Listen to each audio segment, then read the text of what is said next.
Hoje vai ser uma pessoa que eu realmente gosto muito e eu vou já aproveitar para anunciar para vocês uma coisa legal. Eu vou começar mostrando a caixa do clube. A nossa surpresa do mês agora é exatamente que a nossa caixa do Clube Felicidade, ó, tá aqui. Hoje a gente fez todo um trabalho bacana. Quem pedir a caixa, você entra assinante da caixa, você vai receber, meu livro, né? Sempre você vai receber, e a surpresa, fora outros lindos presentinhos e surpresas que eu nem vou mostrar agora para não estragar, o livro da Monja Coen, Ponto de Virada, Mudança, Ponto de Virada, que é o tema da nossa live de hoje.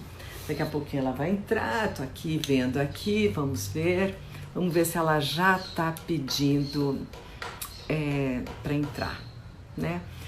E, gente, esse tema é um tema muito interessante. Esse tema, a gente tem abordado ele, mesmo falando sobre outros temas, porque, em primeiro lugar, nós estamos vivendo uma gigantesca mudança, não só nas nossas vidas pessoais, mas no coletivo.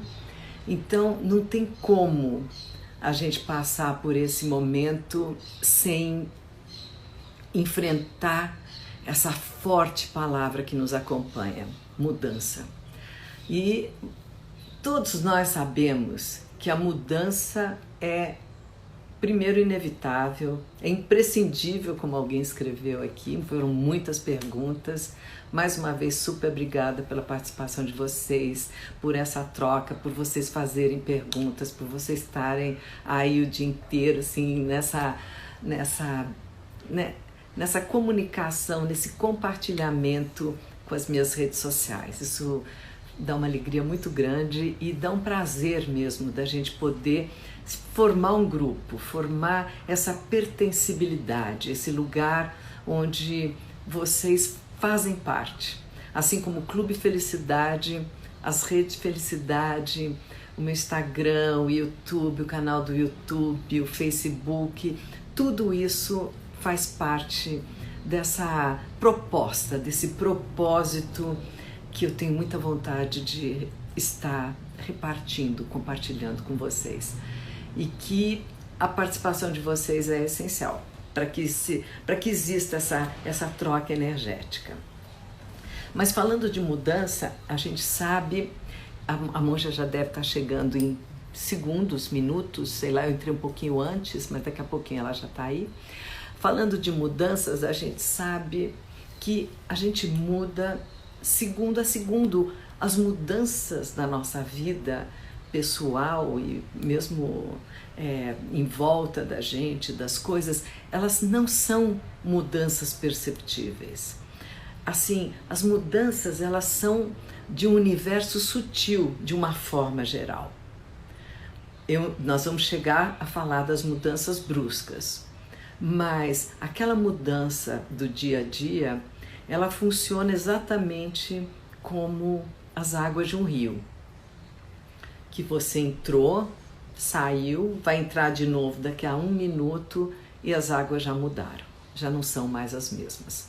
Então, esse fluxo da vida, esse momento que está sempre passando, não deve ser visto como uma coisa ruim, como perdi o momento, perdi o tempo, meu Deus, querer reter, querer se apegar, querer controlar aquilo que a gente não controla.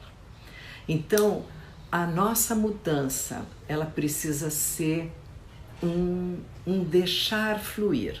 E esse é um exercício para uma jornada de uma vida. A gente sabe que esse exercício, ele não termina. Assim como a vida, enquanto houver vida, vai haver o exercício de acompanhar o fluxo dela. E, obviamente, nós temos momentos de espanto, momentos de susto, momentos de medo, momentos de dor profunda, de luto, de perda, mudanças drásticas, coisas que nos acontecem, que colocam a gente numa posição de obrigatoriedade de enfrentar aquilo que talvez a gente não tivesse nem preparado para enfrentar. Gente, deixa eu procurar um pouquinho a nossa querida, porque nós estamos precisando muito dela aqui, né? Tá aqui, ó. Vamos ver. Tô esperando você, meu amor. Tô começando a falar aqui, mas nós estamos perto, ela está se conectando. Ai, que bom. E eu tô aqui com um prazer enorme. Daqui a um pouquinho ela já vai chegar. Chegou. Essa mulher querida. Chegou, minha amada. Você tá... Cheguei, aqui bom. Agora você tá. A sua assistente, a Mônica, me ligou e aí caiu tudo. Meu amor, minha querida, Que muito, ombro. muito feliz de te ver com esse sorriso, Que alegria revê-la. com essa vitalidade, com essa coisa toda que você traz. Em primeiro lugar, eu quero te dizer, você já sabe, mas eu quero dizer para o público que eu admiro muito a Monja, muito, muito pela história, pela batalha, pelo que ela faz e é hoje, pelas coisas que ela diz, para a maneira como ela se manifesta. Porque a gente pode associar um monge, muitas vezes, a uma pessoa passiva, contemplativa, mais calada, introvertida. E ela quebra esses paradigmas. E ela vai, enfrenta e mostra. E é essa força da natureza que quer fazer uma grande diferença no coletivo e no pessoal. Então, muito, muito obrigada, querida, por estar perto, por fazer parte da nossa rede Felicidade, do Clube Felicidade. Antes de você entrar, eu estava aqui mostrando, olha só, a nossa caixa. Ah, que Você ainda nem bonita. viu ainda, né? A caixa toda não, eu sabia que Então eu tinha. não vou mostrar surpresas não, porque você vai receber também. E você que Sim. está em casa, olha aí, é uma chance de você entrar no Clube Felicidade. Você procura Clube Felicidade, entra no nosso Instagram, olha aí, esse livro, vou pegar o meu também. E vem também com o meu, né? Aqui, ó, dois irmãos. Oba! Então eu vou te mandar também. E Sim. nós vamos estar hoje falando muito da mudança. Você viu que teve muita gente participando, muita pergunta. Posso começar com Por favor. uma. Vamos, assim, eu acho que foi uma semana muito. Começou muito dura, né? Nós estamos aqui tentando levantar e tudo, mas nós estamos num momento muito difícil, né? A gente está vivendo uma tudo isso que a gente sabe, né, a pandemia, etc., mas isso a gente está vivendo especificamente no Brasil um, uma aceleração disso que era, eu não vou dizer inesperado, mas era, ninguém queria que isso acontecesse. E de repente nós estamos indo para 60 mil mortes e nós estamos com mais de 1,5 milhão de casos. Então eu gostaria que você, eu sei que não é o ideal a gente começar pelo terror, mas eu gostaria que você fizesse, primeiro a gente fizesse um pouquinho assim com a sua habilidade, com o seu saber, para as pessoas que enfrentaram tantas perdas, para esse coletivo que está em luto, em dor, e por nós, mesmo quem não enfrentou a perda pessoalmente, está sentindo a dor do outro. Nós estamos todos ligados e conectados nessa dor do que nos cerca. É impossível não estar, menos que você não tenha empatia pelo outro, não tenha compaixão. Então eu queria que você vamos começar com o mais difícil, depois a gente atenua a partir daí. Eu sempre digo que a pandemia, nós atravessamos a pandemia e ela nos atravessa, ela nos corta por dentro, ela nos fere. Mesmo que não seja uma pessoa muito próxima que tenha morrido ou que esteja doente, ela dói. E nós somos seres humanos plenos de empatia. Então, o que eu tenho feito todas as manhãs, eu oro por todos aqueles que faleceram da pandemia, do coronavírus. Que estejam todos na paz de Nirvana, na grande luz infinita. E que seus parentes, amigos e pessoas relacionadas tenham o consolo da sabedoria. Primeiro, nós sabemos que a vida é transitória, ela não é fixa nem permanente. que se neste momento não se pode ir para velórios nem enterros, nós temos que lembrar que em muitos momentos da existência também foi assim. Tem alguns acidentes de carro, de trem, acidentes de avião, guerras, e nesses momentos também ninguém consegue se despedir. Se a gente pensar no que foi o Holocausto, ninguém se despediu daqueles que lá morreram. Então nós sabemos que tem situações na humanidade e nós estamos atravessando uma dessas raras situações.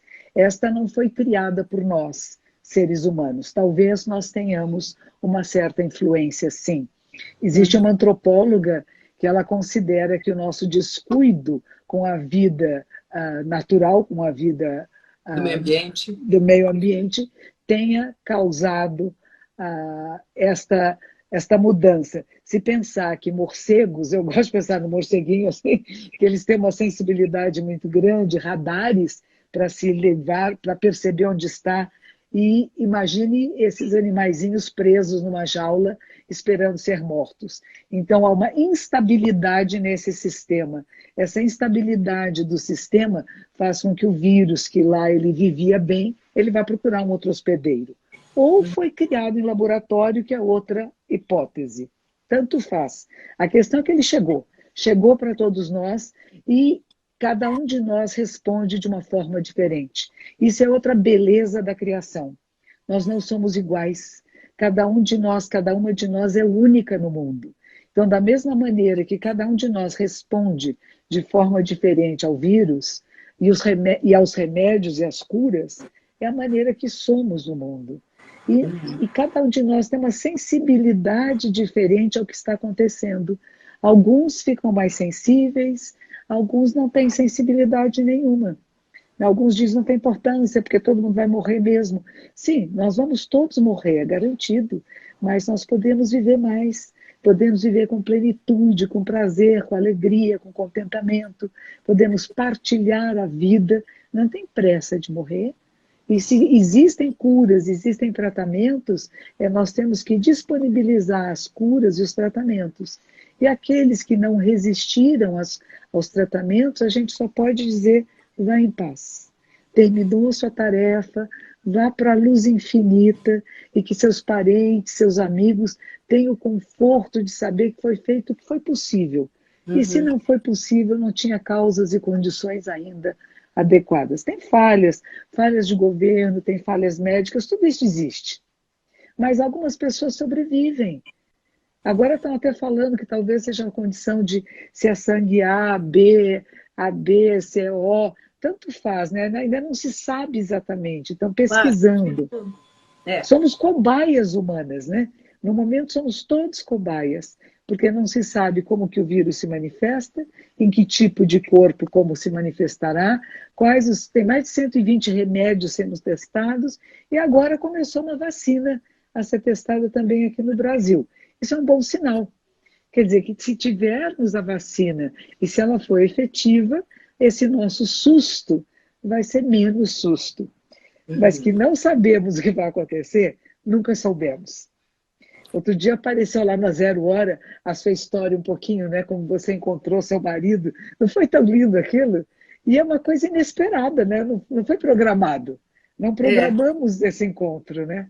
A vida nos traz coisas. Deixa eu falar um pouco da Zero Hora, porque eu acho que nós duas, a Monja e eu, a gente tem uma afinidade de visão, cada uma com a sua história completamente diferente uma da outra, mas a gente enxerga muitas coisas de uma forma harmônica, similar, e a gente não destoa, assim, tem uma coisa complementar.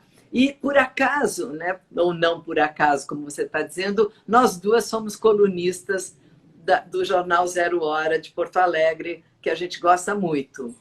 E outro dia teve uma coisa engraçada, eu ia te falar, mas acabei esquecendo, até quando eu falei com você, eu falei assim, teve um comentário comigo que um fã falou assim: Bruna, isso faz um tempo, Bruna, você é uma monja com cabelo. Que maravilha! E eu falei assim, com cabelo, brinco, batom, né?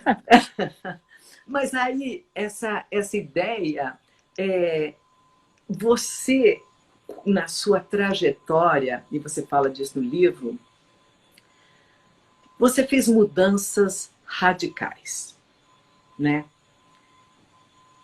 Como foi a tua visão, como foi a tua perspectiva de falar assim, eu vou agora, porque as pessoas, muitas perguntas vieram do medo da mudança. As pessoas não querem mudar, as pessoas têm medo, a mudança é inevitável, precisamos, como reagir, e se não der certo, aquela sensação toda de tomar uma decisão de mudar.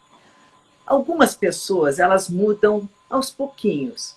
Até antes de você entrar, eu estava falando dessa mudança gradativa, minuto a minuto, diária, que a gente nem presta atenção. Ela é sutil, ela trabalha no universo do sutil, ela é imperceptível, mas ela está lá, mudando, mudando, como as águas dos rios estão mudando minuto a minuto. E existem outras mudanças que são, caem do céu. São um choque, são uma tragédia, ou são um enfrentamento, ou são uma ruptura, enfim, de N da situação pessoal, de uma coisa que vem de fora para você, de enfim, um casamento que termina, uma tragédia que acontece, uma pandemia como agora, que mudou a vida de todo mundo. Como foi a tua história e como foi a tua mudança? Você a planejou, você sabia, você achou inevitável, você foi para o caminho que você queria? Foi fácil deixar de ser a Cláudia? Teve um processo, e é um processo lento e longo, que quando eu começo a querer ver de onde que isso teria começado, eu acho que começa muito cedo, acho que com 13, 14 anos eu começo a questionar. Eu estudava no colégio de freiras, eu começo a questionar a igreja, os ensinamentos, a família, a maneira que se relacionava com o sagrado, e durante muitos anos eu falei, eu sou ateia, mas minha mãe era uma mulher que eu admirava muito, ela era muito religiosa, quer dizer, ela era católica e acreditava em Deus. E eu ficava pensando, mas que Deus é esse que minha mãe acredita? Que história é essa? Ela, afinal, mulher inteligente, ela não é tola, e o que ela está falando? E essa pergunta vai me perseguir durante mais de 14, 15 anos. E eu estou perto dos meus 30 anos, quando eu começo a fazer práticas meditativas. E isso foi determinante para a minha transformação. Por instinto? Foi uma coisa instintiva? Foi. Eu comecei eu fui trabalhar no Jornal da Tarde, eu fui repórter do Jornal da Tarde, que foi outro elemento importante de questionamento sobre a vida, a sociedade, o mundo, as diferenças sociais. Eu tinha 19, 20 anos de idade, é o momento que você quer mudar o mundo, né? E de repente eu comecei a perceber que tinha uma coisa para mudar, que era eu. E aí que eu começo a minha procura pela meditação, começo a me observar em mais profundidade e acabo indo morar nos Estados Unidos, fiquei frequentando o Zen Center de Los Angeles, e lá eu pedi para o nosso professor, que era um monge japonês, que eu queria me tornar monge. Ele disse assim, mas que absurdo, você vem de uma família cristã, você não sabe o que é budismo. Eu falei, eu aprendo, pode deixar, a capacidade de aprendizado não morreu aí. E aí comecei, ele acabou depois de 3 anos, ele concordou, e eu fiz a minha ordenação e pedi para ir para o Japão. A nossa comunidade em Los Angeles, que é o Zen Center de Los Angeles, é uma comunidade mista de leigos e leigas, monges e monjas, e o nosso professor era homem. Eu falei, como que será o mosteiro feminino? E ele falou com a nossa superior, ela aceitou que eu fosse, e eu fui para lá. E não falava uma palavra de japonês, então foi muito difícil essa adaptação, a pessoa só falando em japonês à sua volta o tempo todo. Era um pouco cansativo às vezes. Imagino. Mas tem um aspecto interessante, sabe?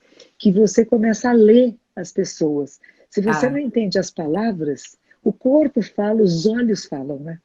Então eu comecei a entender o que estava acontecendo pelo olhar das pessoas, pela postura física. Isso foi um aprendizado e tanto.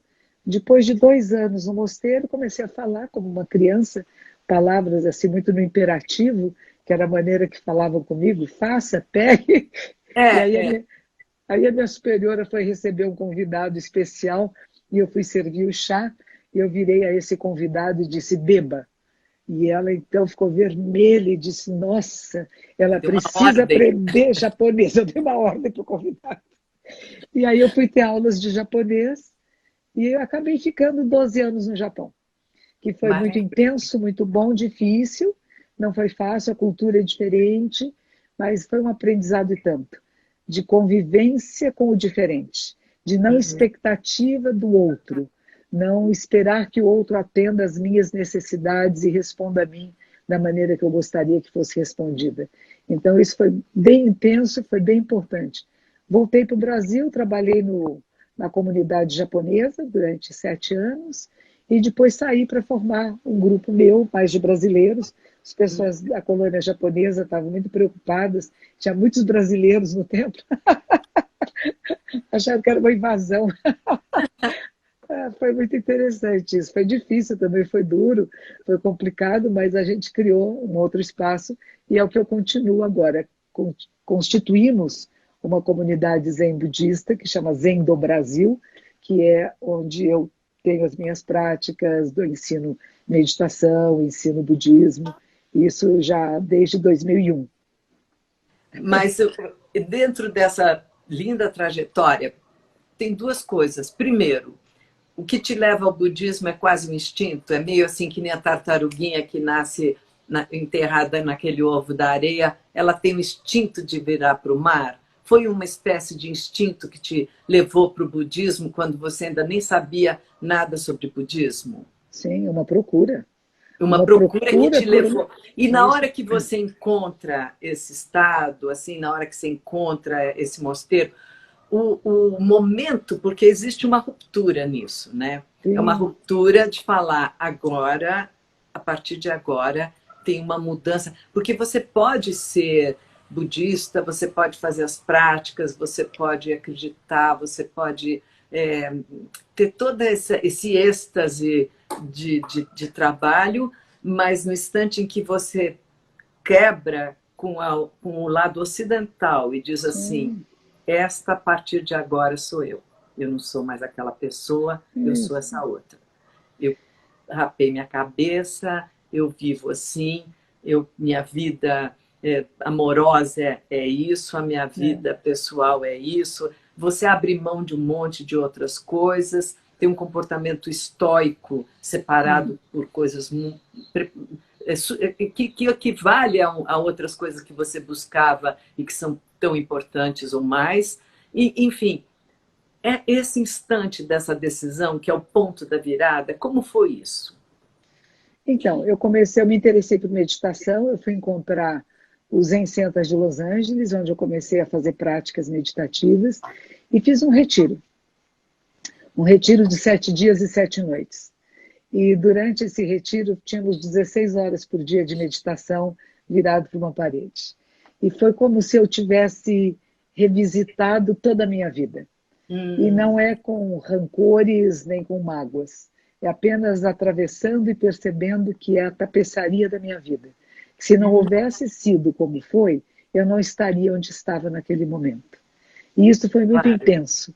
E eu lembro que quando terminou o retiro, eu estava em pranto, mas era um pranto comovido e alegre, não era tristeza, não era lamentação.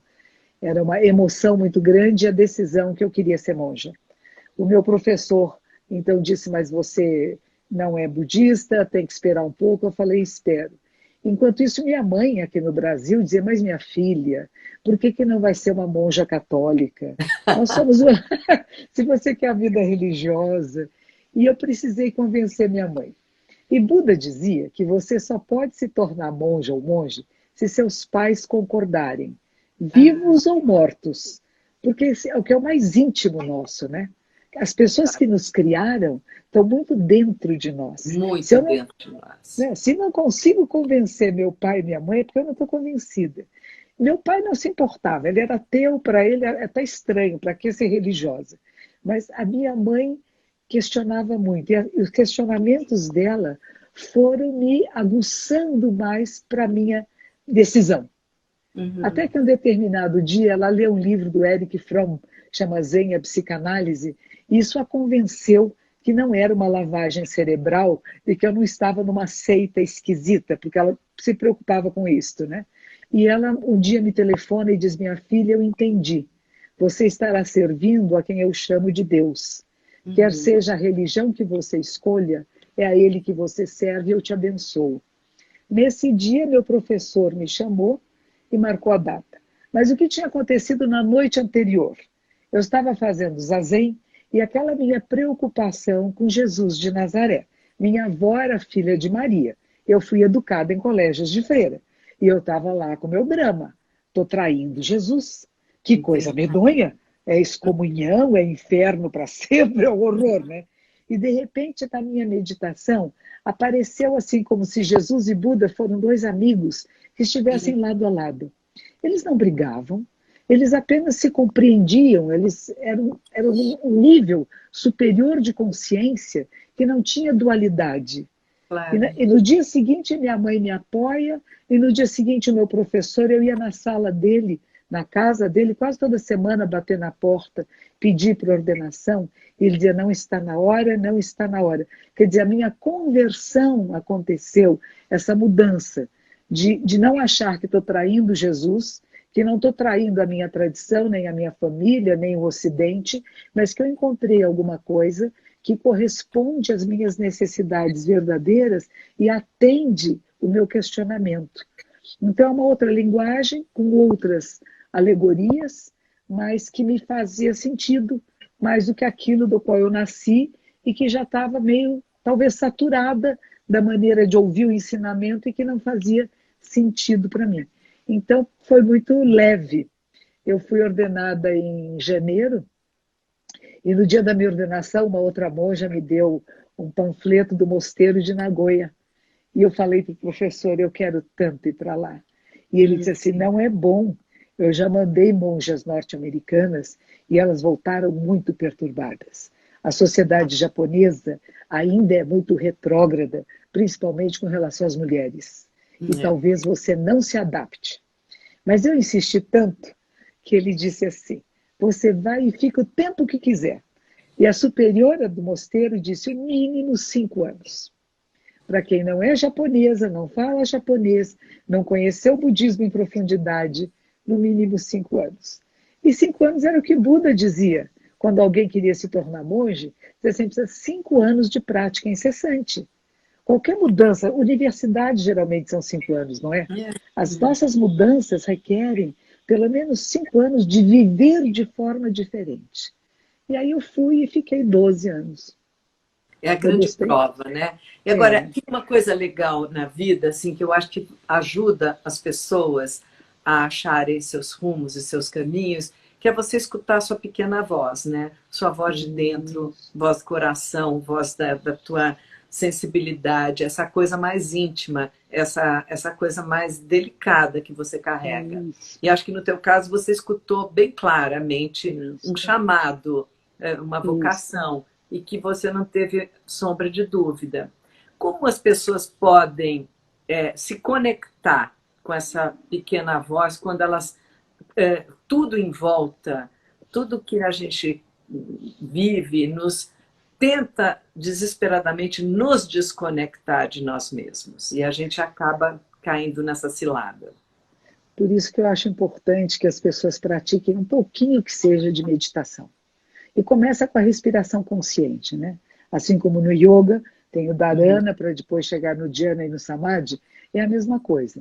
Tem que ter a postura correta, endireita a coluna vertebral, os ombros para É, trás e para baixo, um alinhamento do nariz com o umbigo, as orelhas com os ombros, e faz respiração consciente. é, Ao inspirar, percebe a caixa torácica se expande, ao expirar, ela se contrai, e apenas essa presença no inspira, expira, inspira, expira, chega no eixo de equilíbrio. E aí você, se há coisas puxando, empurrando, tem um momento em que você aquieta. E esse aquietar é o momento de olhar para dentro. Quem sou eu? O que sou eu? O que eu posso fazer com a minha existência, com a minha vida? Com essa energia vital que circula em mim? Onde que eu posso usar de maneira mais adequada, que seja melhor não só para mim, como uma entidade separada do todo, mas como um membro dessa grande família humana e da vida da Terra? Onde que eu possa atuar de maneira melhor para o bem de todos? E aí você começa a mudar a sua perspectiva de olhar, que não é o que é bom para mim, o que eu quero, não é o meu bem-estar, mas o que eu posso. E quando se a gente faz o bem para os outros, faz um bem danado para a gente, né? A gente até brinca, né? Faça isso, nem que seja por egoísmo, né? É Porque isso. o retorno para você energético é tão bom, faz tão prazeroso, né? Te deixa feliz. Eu acho que descobrir o nosso propósito não é uma coisa simples para o dia a dia das pessoas, especialmente na luta da sobrevivência e tal, mas eu vejo muita gente dizendo nós estamos vivendo uma fase muito forte no mundo, mas no Brasil enorme também, de ansiedade, depressão, né? Tem um desespero, tem esse lidar com o desconhecido. E eu acredito que, como você está dizendo, o propósito, descobrir na ação alguma coisa que você possa fazer fora de você, te dá um rumo imediato, né? Tem coisas bonitas acontecendo na pandemia, que é solidariedade. E de Exatamente. repente a gente descobre, né, que aquilo que era mais comum nas comunidades mais carentes, me empresta uma xícara de açúcar, eu te dou uma xícara de café, ou de É, arroz, ou de feijão, que a gente pode fazer isso. Que todos nós podemos e devemos fazer isso. Esse compartilhar, não só de coisas materiais, compartilhar de ensinamentos, de experiências. E que momento importante para alguns de nós, porque paramos, né? Paramos das atividades que fazíamos de uma determinada maneira para fazer de outra. Mas nesta outra, nós podemos arranjar tempo, conseguir espaços na nossa agenda para ficar quieto, para ficar quietinha, para ouvir essa voz interior, para perceber como que eu posso ajudar, o que eu posso fazer, sei lá, que instituição eu posso dar um apoio, como é que eu posso pedir para pessoas fazer as bolsas, bolsa de levar dinheiro, comida para quem precisa. Eu tenho batalhado muito pelo saneamento básico. E ontem eu longe estava. me fale. Não é? E ontem Importantíssimo. eu estava vendo a televisão, o noticiário, e dizendo que estão todos pedindo que tem. Eu falei, que bom, acordaram, perceberam. A pandemia tornou visível esse Exatamente. sofrimento, não é? E se torna Eu acho visível, que. Desculpa, fale, pode continuar. não, sendo visível, temos que tomar ação. Eu não posso ir lá criar água e esgoto nas periferias, mas a nossa governança pode. Os Claro. nossos Mas a gente pode prefeitos, botar a boca no mundo para isso, né? isto, é isto, é isto. E acho que a pandemia ela teve essas duas coisas, junto com toda essa dor que a gente começou a falar no início da live, mas a gente tem duas coisas que são muito visíveis. Que ela maximiza aquilo que sempre teve ali e que, de certa maneira, a nossa indiferença, o dia a dia, o excesso de atividades e tal, deixava meio quieto, né? As coisas que invisíveis que a gente não quer ver, e de repente essa luta com o invisível ela traz à tona, como se tudo estivesse saindo dos bueiros e estivesse se mostrando, maximizando tudo, e essa introspecção, essa absoluta necessidade de olhar para dentro, de estar com você mesmo, que sem ter para onde fugir agora. Agora você vai ter que se olhar, né? E eu acho que isso é muito produtivo. Eu tenho muita esperança que a gente saia, passe esse grande momento histórico, mas que alguma coisa disso permaneça, que a gente não seja totalmente indiferente a essas grandes conquistas, essas grandes transformações, porque cada um de nós é um agente de transformação e cada um de nós, como você falou, começa na gente, né? Essa mudança e a gente vai espalhar por onde a gente puder, né? Para você, tem várias perguntas, agora eu vou começar a ler um pouco de perguntas. O que é felicidade? É um estado de contentamento com a existência, né? Buda falava de nirvana, que nós temos dificuldades, insatisfações na vida, existem muitas insatisfações. Ele vai falar das causas da insatisfação, Às vezes, nascimento, velhice, doença, morte, são insatisfações. Estou longe de quem eu gosto, perto de quem eu não gosto, enfim, fazendo o que eu não gostaria de fazer, tudo isso são insatisfações. Mas existe um estado chamado de nirvana, que é um estado de paz, de tranquilidade, que é pleno de sabedoria. Então, para mim, felicidade está ligado com sabedoria, com o despertar da consciência, com uma percepção clara da realidade e de como agir nessa realidade, e um contentamento com a existência, mesmo quando as coisas estão muito difíceis. Não é só quando as coisas são como eu gostaria que fosse. Mesmo quando elas não são como eu gostaria de que fosse, eu tenho essa experiência de estar viva e poder atravessar e melhorar essa travessia, como você diz, com a minha passagem. Porque somos a transformação. Nós estamos transformando com a nossa presença, a nossa fala e o nosso pensamento.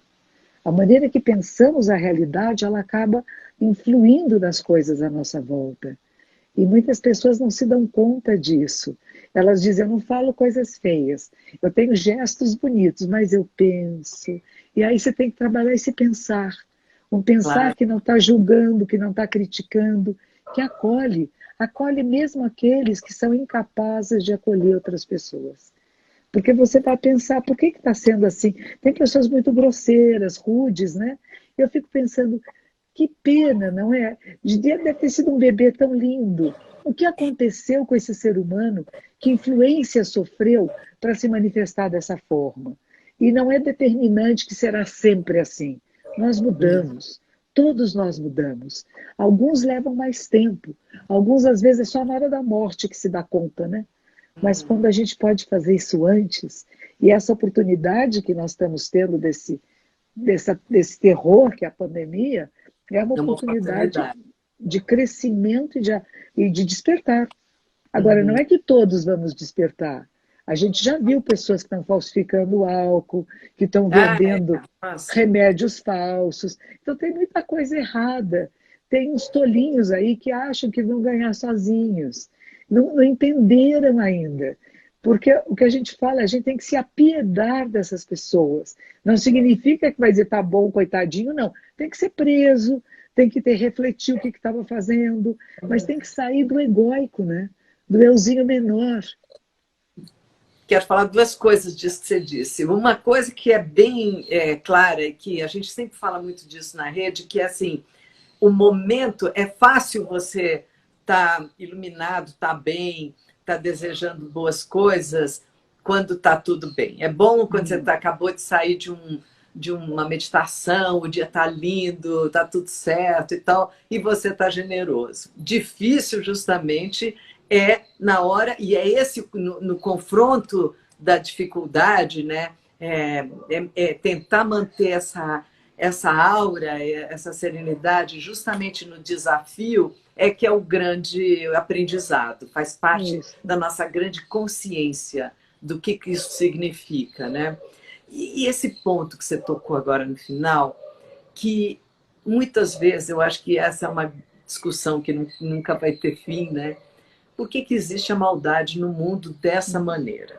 Né? Por que enquanto nós estamos muitas, inúmeras pessoas, porque eu acho que sempre a maldade é menor, tá, do que o Sim, grande anônimo bom. Eu é acredito verdade. que a maioria é muito bem É intencionada. isso E mesmo. aí, pá, né? Mas assim, enquanto tem pessoas tirando de si para poder dividir, para poder ajudar, tem os caras roubando merenda de criança quando nessa merenda escolar é a única refeição dessa criança. Então, assim, e são pessoas que não precisam. Então, é É quase que verdade. inconcebível esse grau de maldade, né? Ou maltratar os animais, ou desmatar dessa maneira brutal, né, o nosso meio ambiente. Então, esse tipo de maldade, como é que você classifica? Como é que você lida com isso? Como é que você explica isso no ser humano? Bom, eu vou falar do budismo. Nós temos que ter três venenos que podem pegar o ser humano: a ganância, a raiva e a ignorância. E a ignorância é a mestra de todos, né? Porque ignorante da verdade, ignorante do caminho, Ignorante da percepção clara da realidade, a pessoa fica gananciosa, achando que eu posso ter coisas para mim, eu vou tirar, eu vou cortar as árvores porque eu vou ficar rico, mas vou ficar sufocado, vou sufocar a humanidade, vou deixar de ter águas, chuvas, porque as árvores têm várias funções. O outro vai dizer assim, bom, eu vou vender remédio falsificado porque eu vou ficar rico, vai matar um monte de pessoas, vai ser preso. Quer dizer, que pensamento pequeno, a ganância é uma delas. O segundo é a raiva. Feminicídio, uma coisa gravíssima no mundo, não é no Brasil. No mundo. E por quê? Porque não sabe controlar a sua raiva, a sua insatisfação. E vou bater em quem? Na mulher, que é mais fraca, que está próxima de mim, e que eu vou jogar em cima dela a minha insatisfação pessoal com a vida e com o mundo. Então, a raiva... Covardia, né? Essa covardia, né? Essa covardia. E tudo é por causa da ignorância. Porque quem despertou, quem vê a realidade como ela é, eu digo, nós somos a vida da Terra. Cada um de nós é o todo manifesto. Nós não somos parte. Nós somos esse todo que se manifesta em diferentes formas. Uma delas é a nossa vida agora. Mas eu sei que a minha vida interdepende de todas as outras vidas, humanas e das outras formas de vida, animais, plantas, etc. Por isso eu cuido, porque a minha sobrevivência da minha espécie depende das outras espécies. Então, não abusar da vida, não abusar de nada nem de ninguém, seria um princípio natural daquele que despertou. Então, por isso que eu acredito que a nossa função principal, e o Harari concorda conosco, é fazer esse povo meditar, entrar em contato com a sua verdade interior, perceber que somos interligados a tudo e a todos, e daí vem a noção do cuidado, desse cuidado amoroso, respeitoso, com sabedoria e compaixão. Então você vence a ganância, a raiva e a ignorância. Ganância com o quê? Doação. Em vez de tirar para mim, o que eu faço? Se a merenda escolar é insuficiente, eu tiro do meu salário, sei lá que seja de vereador, de deputado, de senador, de prefeito, seja lá de secretário de saúde pública, eu tiro para melhorar a merenda escolar. É ao contrário, em vez de tirar o dinheiro da merenda para mim, eu ponho o dinheiro nessa merenda. Esse é o contrário da ganância. Né? Esse já está no... Né? Esse já descobriu.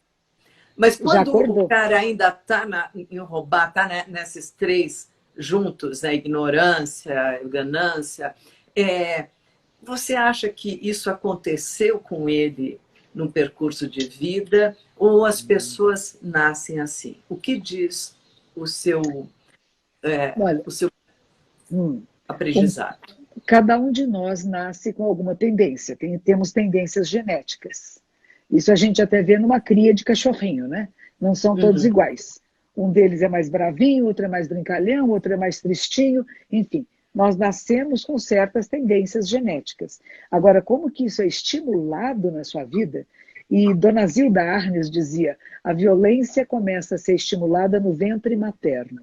Da maneira que já foi concebido, da maneira que esta mãe, durante a gravidez, teve relacionamentos ou não, já está influenciando a nós, na nossa formação física e psíquica, que é simultânea. E depois do nascimento, as experiências que vamos ter. Há pessoas que nunca tiveram afeto. A única coisa que levaram foram trancos, gritos, abusos, e essa pessoa dificilmente vai saber se comunicar com carinho, com amor, porque é alguma coisa desconhecida. Eu trabalhei uma vez com crianças que eram recolhidas na rua pela Prefeitura de São Paulo e o relacionamento amoroso deles era de insulto, de briga e de insulto, mas isso queria dizer, eu vejo você e me preocupo com você. Porque foi a única forma de atenção que eles receberam. A atenção que receberam era essa. Então tem alguma coisa a ver com a maneira com que veio geneticamente, mas muito mais do que o genético, eu acredito, são as influências da sociedade, do mundo e das experiências de vida. E, às vezes, das próprias escolhas. Escolhas que são da família, do grupo, E veja, não tem nada a ver com pobreza, né? A gente Não. conhece pessoas pobres que são tão honestas, dignas, né? E pessoas que têm fortunas e que não sabem o que fazer com isso. Então É não tem. verdade. Porque às vezes o pessoal diz assim: feminicídio, abuso doméstico só acontece nas camadas mais pobres. É porque os mais Não, pobres pelo chamam contrário. a polícia. Não, eles chamam. Rico não chama a polícia. Fica com vergonha. Uma das coisas que você falou aqui é como as pessoas, porque no fato de como você está concebendo tanto um filho quanto você mesmo todos os dias, né? Sim. Com aquilo que você pensa, com aquilo que você sente, com o teu trabalho, com todas as suas conexões emocional, física, espiritual e tudo. E as pessoas falam muito de ter esses pensamentos negativos, pensamentos negativos. Um dos grandes problemas dessa pandemia, que se de um lado ela nos permite ver tanta coisa também, como você disse, uma oportunidade, por um outro lado, deixa as pessoas com muito medo do desconhecido e as pessoas temem, se preocupam, ficam muito ansiosas. Então, o que você. Bom, eu sei que a meditação, como você disse, e o que fazer com o pensamento negativo quando ele começa a já estar num estado de alterar teu comportamento? Quando começa a ser recorrente, eu acho que é importante a pessoa perceber o que está acontecendo e ver que tudo tem dois lados. Por exemplo, houve uma parada geral no mundo, agora já está recomeçando, não é? O que É, aconteceu? A camada de ozônio fechou. é, Veneza, que cheirava tão mal, ficou limpinha. Tinham peixes e pássaros em Veneza, de uma multidão, uma coisa muito linda, né? A cidade de São Paulo ficou menos poluída, já está poluindo de novo. Mas estava maravilhoso respirar na cidade, estava muito agradável. Então a gente sempre tem que perceber que, embora eu tenha medo do que está por vir, eu tenho que apreciar o agora, porque minha vida está aqui. E nunca uhum, sabemos o que vai acontecer, nem daqui a um minuto. Nenhum de nós sabe. Isso é uma coisa que Buda, antes de morrer, com 80 anos, ele estava doentinho, e ele falou isto: nada é seguro neste mundo. Nós tínhamos a ilusão de segurança, a ilusão de saber o que vai acontecer amanhã, a semana que vem, qual é meu trabalho, a minha estabilidade. Não há nada estável. A vida é movimento e transformação. Se você uhum. não aprecia onde está, se não está Opa, inteiramente presente nesse momento, não adianta ter nostalgia pelo que foi, nem ansiedade pelo que será. Mas você constrói esse futuro a partir do agora, da presença pura. Nós uhum. chamamos que presença pura é igual sabedoria. Está inteiro, inteira onde está, fazendo o seu melhor, procurando a excelência, seja lavar roupa, lavar a cozinha, limpar o chão, conversar com as pessoas que estão à sua volta. Se está lendo um livro, ser capaz de ler o livro. Não só passar os olhos nas palavras e não entender. Se não entendeu, para, volta, lê de novo. Sabe, está presente onde está. Não está Ouvir dividido, partido. verdade, escutar, né? Isto. Isto faz a diferença.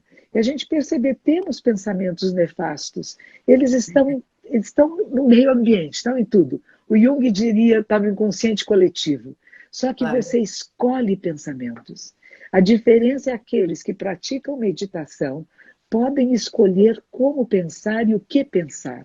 Você começa a observar, nossa, estou entrando naquele redemoinho, estou falando mal dos outros, falando mal do mundo, não tem solução. Peraí, tem. Eu digo às pessoas, se você não viu a luz no final do túnel, você não chegou no meio do túnel.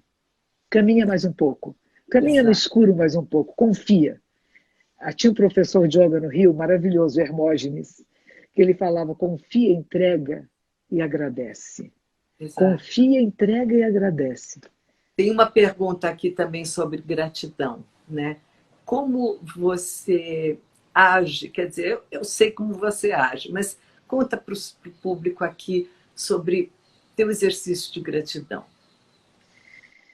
Eu acho que a gente acorda e já fica grata de não ter morrido à noite. Primeira coisa, não morri essa noite, estou aqui, eba. Da beleza, né, que do É, mundo, da dessa, né? vida, dos passarinhos, das folhas que estão verdíssimas, brilhando ao sol, parecem joias preciosas, né? A gente perceber que tem coisas lindas no mundo e tem tristezas, mas que nós passamos por elas. E que até as tristezas nós agradecemos, porque temos a capacidade de sentir. E isso é bom. Podemos ficar tristes, alegres, passamos por amor, por desamor, por brigas, por reencontros, e tudo isso faz a nossa vida. Eu conheci uma vez lá em Los Angeles um padre do deserto e ele passou um mês conosco, ele teve uma licença especial e passou um mês no nosso centro de práticas. E ele dizia: nós nos reunimos só para agradecer. 3 vezes por dia, os monges todos saem das suas celas, eles vivem sozinhos, eles não conversam uns com os outros, mas saem 3 vezes por dia para ir para a igreja, para o átrio, e para agradecer, dizendo: bendito o céu, bendita a lua, benditas estrelas, bendita a vida. E nós perguntamos a ele: o senhor reza? Ele disse assim: essa nossa reza é pura gratidão. Mas o senhor É, não pede nada? Ele disse assim: não, eu conheço Deus. Como que eu posso dizer a Deus o que eu quero e o que eu preciso, se Ele é onipresente e onisciente? Se Ele tudo sabe, está em toda parte, como é que eu, tão pequenino, vou dizer, faça isso por mim, como se Ele não me visse, só se eu não acreditar em Deus? Eu falei, nossa, isto eu chamo de fé profunda. é E a fé interessante. profunda é grata. Porque o que chega até nós é a nossa oportunidade de aprendizado, crescimento. Nós dizemos o seguinte: cada pessoa que se aproxima de você é um ser iluminado, disfarçado a mostrar o caminho. E Uhum. quando a gente vê os beneditinos, eles vão dizer o quê? Que cada pessoa que chega até você é Jesus, é o mestre, mas ele vem disfarçado. Ele não vem com Claro. a roupinha de 2000 anos atrás. Ele vem da maneira mais inesperada para ver como que você responde. E você vai tratar mal? Você vai mandar embora? Ou você vai reconhecer e acolher? Que é o namastê do yoga, né? O E sagrado aí em mim tem uma coisa reconhece. muito bonita, né? Hum, Que é a maneira de você tratar os outros. é A isso. maneira de você se colocar, ter a empatia de se colocar no É lugar isso. do estranho, e você nenhuma posição justifica, né? Nenhum poder, absolutamente nada, a maneira como você vai tratar É. o próximo. Então, Pois é. é, essa ideia de que próximo a Jesus é uma ideia muito generosa para que É, as pessoas comecem esse treino de como tratar os outros, porque pois é. um dos grandes problemas hoje em dia é a guerra, o ódio, né? Esse confronto Não constante, pode. as pessoas se debatendo, se É, degladiando. Não que isso já não viesse na história da humanidade, mas agora, especialmente com a grande comunicação, isso vira uma exaltação quase, quando a grande exaltação é exatamente essa da natureza, né? Essa da nossa é, comunhão um com o outro e com aquilo que nos cerca, né, no dia a dia. é isso. E temos que desenvolver essa capacidade de palavras amorosas, gestos amorosos e pensamentos de acolhida, mesmo aqueles que não sabem acolher, aqueles que nunca aprenderam a amar. Eles, É, eles devem ser apiedados. E quem sabe, de alguma maneira, alguma coisa aconteça que eles possam despertar e sentir o prazer na existência e o respeito àquele que não é semelhante. Porque quem desrespeita, discrimina, é fraco. Nós fizemos um treinamento importante no Japão, onde havia muita discriminação e preconceito, de ver que isso veio da Índia antiga, da questão das castas, etc., e que não é mais época disso. Se isso claro. aconteceu no passado, nós já sabemos mais do que isso. Não há raças, a família humana é uma só. E temos que nos cuidar com respeito. Quando a gente acessa esse local, é nosso dever e direito fazer com que os outros acessem. Muito lindo. Você sabe que a gente fez o dobro da live que eu faço normalmente. Mas é que é muito bom a gente estar passando isso nesse momento. Eu acho que é muito importante a gente jogar mesmo essa energia, essa informação, essa coisa que forma uma corrente, que eu acredito nesse campo magnético, eu acredito Isso. no despertar de uma consciência coletiva e que é transformadora, eu acredito nisso. Que E bom. provavelmente tem muitas perguntas que eu não consegui nem olhar todas, mas algumas já foram meio respondidas, outras a gente ainda volta. Quem sabe a gente ainda faz outra, né, Monja? Faremos, sim, com certeza. Só para terminar, eu quero mostrar mais uma vez o Ah, livro sim, que ela está lançando, tá? É, olha aqui, Monja Coen, Ponto da Virada, muito bonito. E a que sexta. vou mostrar aqui a Caixa. nossa caixa Isto. da felicidade. E você faz a assinatura e você vai receber. E o meu vai de brinde, viu, gente? Que Ó, tô bom. mandando o meu junto, tá? De Viu, mãozinha. gente? Clube da Felicidade. Você quer ser feliz? Entre para esse clube.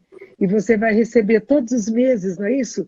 Alguma coisa que Exatamente. nos inspira ao caminho da plenitude.